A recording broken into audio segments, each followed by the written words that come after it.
As the calendar flips to 2013, Hillel Jimenez is hard at work at this gas station off of Highway 80. Jimenez's work lies on the portion of the highway between Fisher Road and Texas 42, which has no left turning lane. There are always accidents in this corner right here. She won't have to wait long for improvements. Texas Department of Transportation says a $3.5 million project will begin in 2013 to add a left turn lane and will add curbs to the side. TxDOT spokesman Larry Krantz says up until this point, turning left on this portion of the road has been a guessing game. Right now, with that curb just laid back, it's a little bit of a free-for-all when it gets busy, and so, clearly defined driveways, clearly defined turn lane.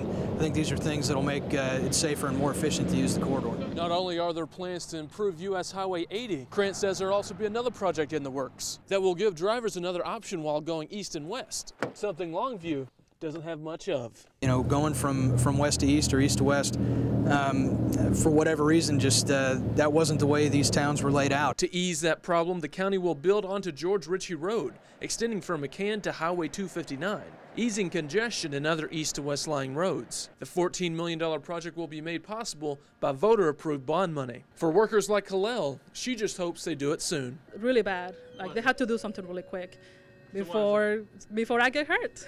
In Longview, I'm Kevin Boyce, KYTX CBS 19 News.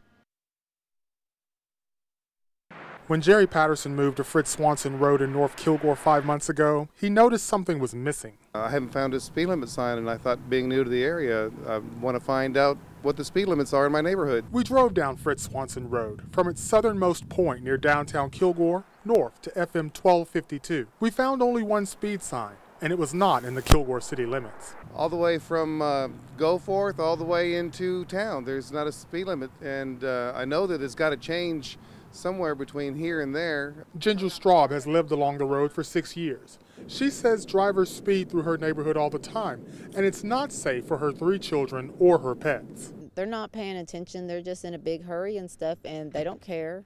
They're not watching out for nothing and stuff. They hit one of the animals, they don't stop or nothing. They just keep going. It's a more than 2-mile drive north of downtown Kilgore before you finally find a speed limit sign on Fritz Swanson Road that says 55 miles an hour. Now, the city says that this section all the way downtown that is in the city limits, the speed limit is 30 miles an hour, but there's no sign that tells you so. Then more like, 50, 60, not 30. They're steadily speeding. Kilgore city leaders and police tell us that under city and state law, any road without a posted speed limit has a maximum speed limit of 30 miles per hour. But Kilgore City Manager Scott Sellers has asked the Public Works Department to look at the section of Fritz Swanson Road inside the city limits to see if and where speed signs are needed. Well, there seems to be a lot of people driving at different speeds, so I want to know what it's supposed to be, so at least I keep within the law. In Kilgore, Gray County, Jimmy Isaac, KYTX, CBS 19 News.